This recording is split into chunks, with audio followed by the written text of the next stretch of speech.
Welcome back everyone. Today I'm going to be showing you all how to make your own miniature model worlds.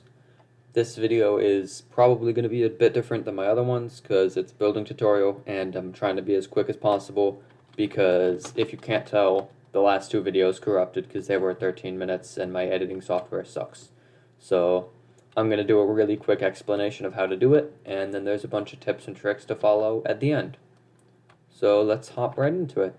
Alright, so first off, I always like to start off with beaches. You can do regular beaches or you could do stony shore. I included both. Water is probably the most important part of each model. Just having rivers and everything flowing throughout really makes it much more lively. For oceans, you can use seagrass to signify kelp patches, coral for obviously coral patches, and sea pickles to just make everything look nice. For beaches, you need to make sure to include a few random blocks, like you can put in some ore, and overall for the whole project, you want to make sure you always have block variation. Like I'm using andesite, gravel, and stone here, and for the beaches, I'm using sandstone, sand, and you can use upside down stairs or slabs to get that outer sandstone texture that you never see if you're just viewing it from the top. And it looks pretty nice. You always want to make sure to leave a tiny bit of room for rivers, which are probably the most important and most enjoyable part, but I always like to put them in last because they remove everything. So let's make a few small biomes, shall we? Alright, we've created our first biome. What you want to make sure for, once again, keep using your block variation. You can use slabs and stairs to make rivers and lakes, as long as you waterlog them. We'll get into rivers a bit later, but for plants, you can vary their size with potted plants and regular saplings, and anything that grows you want to put string on top of so that it won't grow and ruin your model, because you don't want a full-size tree on your mini model. I mean, unless you have a giant tree build, but then still, I don't think so. So let's move on and build the next biome. Alright, we're back from building the desert biome. Once again, mix your blocks. If you have a section between two separate biomes, you want to try to mix it. Have like a pattern of on and off so that it looks like it blends instead of, oh, this biome just ends here. If you have, say, a more dead biome next to a more lush biome, like if I have a desert next to what's going to be a jungle, I'm going to put in some coarse dirt and kind of mix that in there to signify, hey, this is the edge of the biome. If you're trying to put in plants, remember you have several options. Cacti go in the potted plant because otherwise it is just way, way too large and looks weird. You can also use green candles and sea pickles. And I think this model is lacking a tiny bit of life, so let's build a jungle real quick. We're back once more. The only really important thing for taller trees, so say you have jungle forests or spruce forests, is to mix in wall blocks with pots on top of them to make it appear that some trees are taller. Like if I put a spruce sapling on this, this could represent a big spruce tree in the larger spruce forest. And once again, vary your blocks.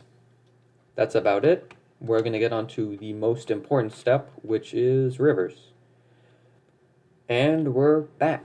This is the end. So, see why I said rivers are the most important step? They bring in so much life to the build and are really necessary. But there's a few things you want to make sure of. For example, any block that was uncovered by you making rivers, you need to make sure there's a block there. Even this red concrete is incredibly noticeable from like way over here. So you want to make sure that you don't have anything weird sticking out of the bottom. What I tend to do is I just copy the block beneath it and put it on what was there, and that works fine. Your rivers should never go in a straight line. Real rivers are never straight, so you want to make sure that they go absolutely everywhere. You also want to make sure that they split and merge into different rivers. Like every river here connects with every other one. Some areas have a bit more water than others, and some have less. I tend to like my areas being completely filled with rivers just because they look so nice. Also, in areas with a lot of verticality. You want to make sure that your rivers bend through the canyons that you've made. Just looks a little bit better, and it seems like the rivers were the cause of the canyons in the first place because of corrosion. And I think that's about it for your mini model. Now let's get into some tips and tricks. Onto the tips and tricks that I'm going to kind of speed through because my computer's overheating. For snowy biomes, you want to make sure to use your snow layers, as all you really can use for that biome is potted spruce saplings and snow, so you don't have a lot to work with, so you want to use what you have to your fullest advantage. For bridges, you can use a trapdoor, or you can use leather hats. Leather hats de-render at a certain distance, but my computer specs aren't high enough to show that and record. I honestly prefer going with the trapdoor, because hats are kind of finicky.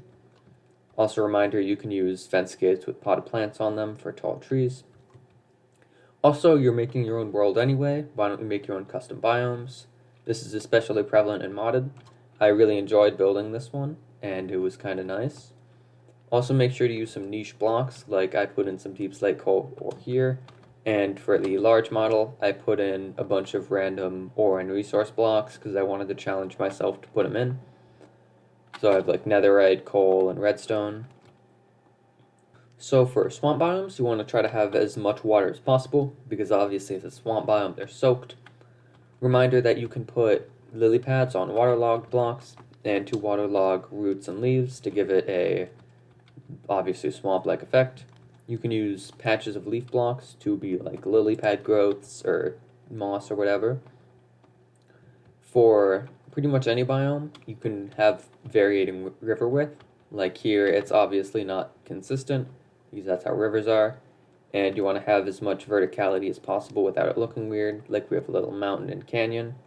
And you can take a few creative liberties. So I based my savanna biome more off the real life one, or some modded ones, than the actual one, because the actual one's mostly green with occasional saplings and it's kind of boring. You also want to make sure to have block variation. I repeated this like 18 times, I'm not going over it again.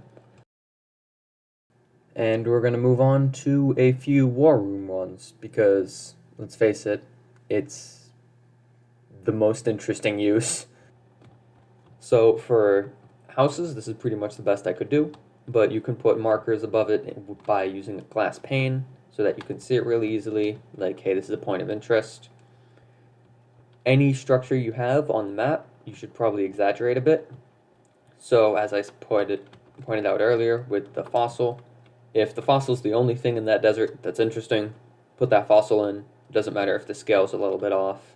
It just looks nice, and it helps people tell, hey, I'm here by the model. You also can try to put in a bit of block representation. So the mossy rocks and spruce forest obviously aren't as large as the trees, but you just have to do your best sometimes with mini models. Same with the dead bushes I put in the desert earlier. You can make models in the nether, except you can't lava log anything, so they might look a tiny bit weird, but that's alright. It's not meant to be perfect.